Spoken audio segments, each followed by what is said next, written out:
Salam sepak bola, teman-teman netizen atau warganet yang saya hormati semuanya. Welcome back ke konten terbaru dari channel YouTube Triple B. Pertama-tama saya ingin berterima kasih kepada teman-teman yang mendukung kemajuan dari channel YouTube Bola Bung Binder, karena hingga hari ini jumlah subscribers telah melewati 697.000.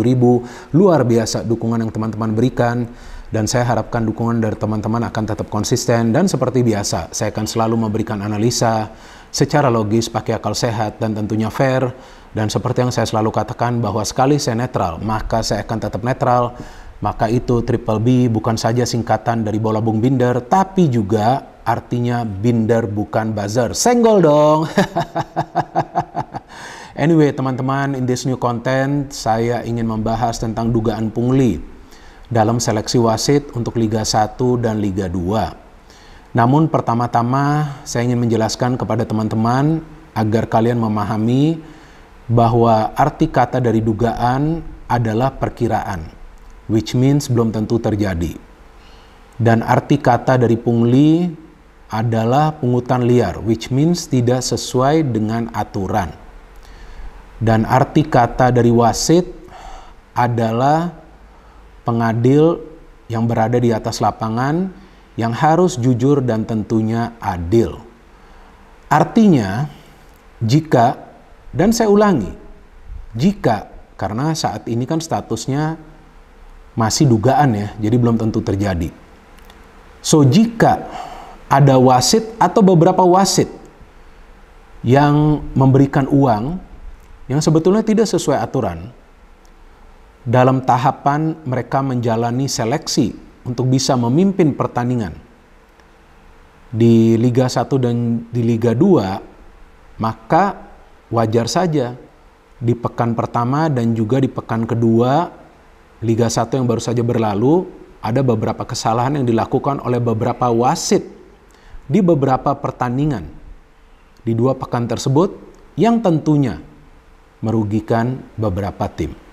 Tapi lagi-lagi saya ulangi, saat ini statusnya masih dugaan, jadi belum tentu terjadi. Terus bagaimana caranya untuk bisa mengetahui kebenaran dari dugaan ini? Ya tentu harus ada investigasi. Nah, cara untuk melakukan investigasi ada dua cara. Yang pertama, tentu secara internal perlu ada investigasi yang dilakukan oleh komisi wasit. Betul dong, kan mereka juga yang bertanggung jawab dalam tahapan seleksi tersebut. Atau yang kedua, membentuk tim independen untuk menginvestigasi apa yang sebetulnya terjadi dan benar atau tidak ada setoran yang diberikan ke seseorang atau mungkin banyak orang agar beberapa wasit tersebut bisa lolos dan juga diseleksi menjadi salah satu wasit untuk memimpin pertandingan-pertandingan di Liga Indonesia. Ya, apakah itu Liga 1 atau juga di Liga 2. Selain itu, perlu juga diinvestigasi kesalahan-kesalahan yang dilakukan oleh beberapa wasit di beberapa pertandingan di dua pekan awal dari Liga 1 untuk mengetahui apakah betul kesalahan mereka human error atau mungkin ada sesuatu yang lain di balik kesalahan mereka. Sebetulnya saya tidak perlu juga membuat konten ini teman-teman. Mungkin beberapa di antara kalian akan mengatakan, udah deh Bung, jangan buat gaduh. Tapi jika kalian berpikir seperti itu, saya pikir kalian keliru. Karena ini adalah hal yang sangat penting. Jika sekarang ini, ketika masih di awal musim, hal ini tidak ditangani secara profesional, bisa hancur sepak bola Indonesia. Kenapa saya katakan bisa hancur? Karena jika pertandingan-pertandingan di Liga saja ada banyak kekeliruan yang dilakukan oleh para wasit dalam mengambil keputusan, bagaimana caranya kompetisi kita bisa menjadi kompetisi yang kuat? Dan jika kompetisi kita tidak kuat, atau dalam arti kata lain tidak berkualitas, bagaimana caranya kita punya tim nasional yang kuat atau punya kualitas permainan yang bagus? Benar kan? Kita semua tahu tentang itu. Kalau timnasnya mau bagus, berarti kompetisinya harus bagus. Kalau kompetisinya mau bagus, berarti kompetisinya harus berjalan secara baik. Bagaimana caranya berjalan secara baik? Agar tidak ada tim yang merasa dirugikan, agar kualitas permainan itu membaik. Dan kualitas permainan, kalau yang saya cermati di dua pekan awal, sudah membaik. Karena juga sekarang kita tahu sudah ada kuota yang bertambah untuk pemain asing, kita melihat banyak tim yang memperagakan permainan indah.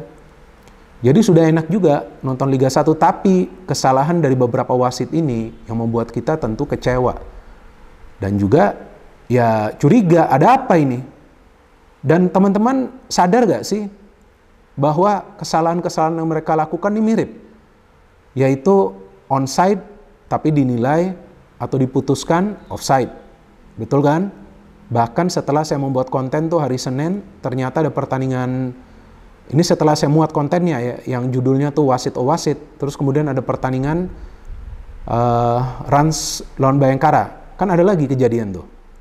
Yang kalau nggak salah Dendi ya, saya lupa siapa tuh pemainnya, berada dalam posisi onside, clearly onside. Dan dia mencetak gol, ternyata diputuskan offside. Jadi kesalahan-kesalahan dilakukan oleh para wasit ini mirip. Dan juga kesalahan lainnya yang mereka lakukan dalam mengambil keputusan atau membuat keputusan ya sama aja sih, yaitu ketika ada pelanggaran yang terjadi di luar kotak penalti tapi dinilai terjadi di dalam kotak penalti, dan ketika ada pelanggaran di dalam kotak penalti tapi dinilai bukan merupakan sebuah pelanggaran. Nah, ada kan polanya sekarang. Tentu itu yang membuat kita semua curiga, maka itu hal ini ya, kesalahan-kesalahan ini perlu dilakukan investigasi, dan kedua, dugaan pungli ini juga perlu diinvestigasi secara menyeluruh, dan kita juga perlu tahu apa hasilnya. Karena kita juga merupakan bagian yang penting dari sepak bola Indonesia.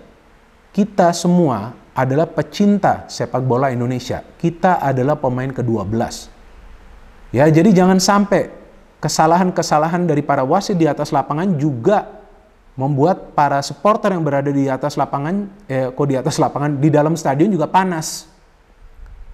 Iya dong, ketika melihat timnya, apalagi ketika sebagai tuan rumah, merasa dirugikan karena keputusan dari wasit gak benar.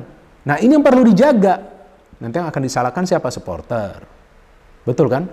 Dan saya juga masih menunggu.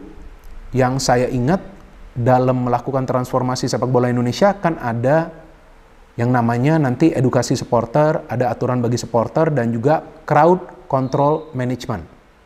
Nah, saya ingin melihat itu juga dijalankan supaya supporter away juga bisa nonton tim kesayangan mereka. Kalau saat ini kan aturannya tidak boleh supporter away. Ya, kapasitas stadion untuk saat ini masih boleh lah penuh, tapi nanti kalau nggak salah masa kampanye dikurangi, ya wajar ya, karena masa kampanye kan. Dalam inilah pilkada atau pilpres. Nah, caranya untuk tidak ricu ya perlu ada crowd control management system. Nah, itu juga perlu, ya sekarang PSSI kan dalam transformasi sepak bola Indonesia kan itu kan ada juga salah satu poinnya. Nah, itu juga perlu dong sekarang mereka jalankan. Jadi ya saya pikir dalam hal ini juga ketua PSSI perlu memberikan perhatian agar sekarang ketika memang masalah ini masih kecil jangan sampai membesar. Kalau masalah ini membesar nanti juga merusak iklim sepak bola Indonesia, ya tentu gak enak lagi bagi kita untuk nonton pertandingan-pertandingan di liga kita. Karena jika pertandingan-pertandingan di liga kita itu berjalan secara normal, pertandingan berkualitas, wasit mengambil keputusan dengan benar, ya kalau ada 1-2 kesalahan ya wajar lah. Tapi kan kalau kesalahannya mirip, ya dari beberapa wasit dan juga terjadi di beberapa pertandingan, ya saya pikir wajar saja jika banyak yang curiga apa yang sebetulnya terjadi. Seperti yang saya jelaskan di konten sebelumnya, artinya ada sesuatu yang salah. Nah, sesuatu yang salah itu perlu sekarang dibenahi, sekarang ketika masalahnya ini masih kecil.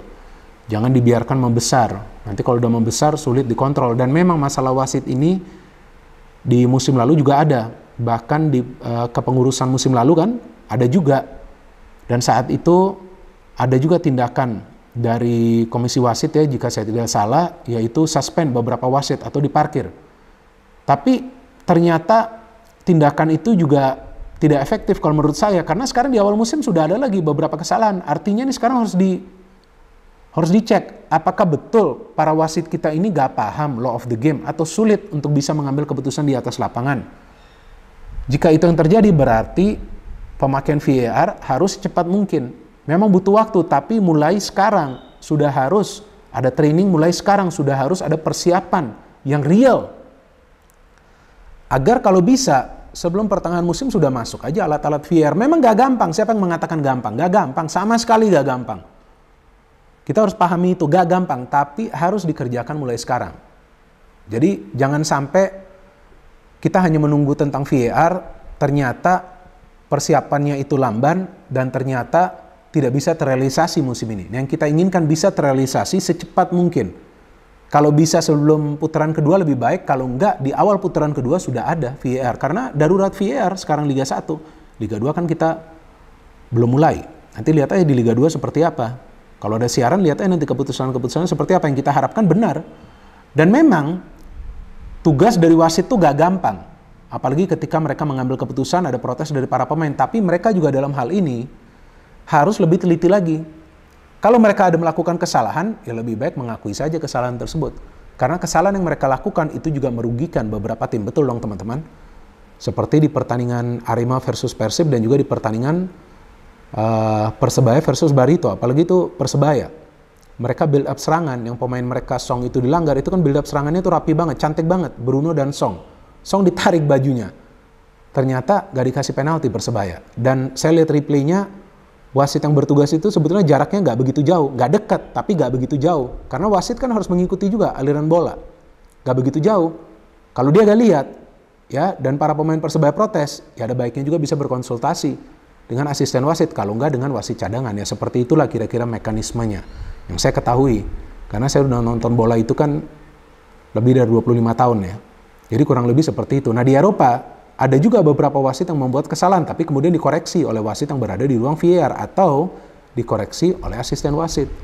Padahal musim lalu itu ada tambahan wasit kan, di samping gawang tetap aja ada kesalahan dari para wasit, which means ya harus ada regenerasi juga dari para wasit. Masa sih kita harus pakai wasit keturunan? Kan aneh juga. Atau wasit diaspora Indonesia? Jangan dong ya. Cukup saja pemain-pemain keturunan yang kita panggil jika ingin membela tim nasional Indonesia. Kalau untuk wasit, kita perkuat sistem perwasitan kita. Dan itu adalah tugasnya dari komisi wasit. Dan tentu dalam hal ini ketua PSSI juga harus bisa memonitor apa yang sebetulnya sedang terjadi. Karena kita tentu percaya dengan ketua PSSI yang saat ini, yang memang di awal sudah mengatakan akan bersih-bersih. Nah kita tunggu apa nanti tahapan selanjutnya dalam investigasi, apakah akan dilakukan atau tidak, atau nanti apa statement dari PSSI.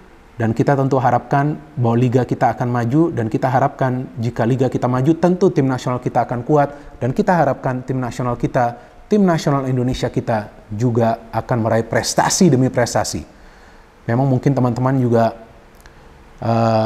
pesimis bahwa timnas Indonesia kita bisa meraih prestasi, tapi saya selalu optimis.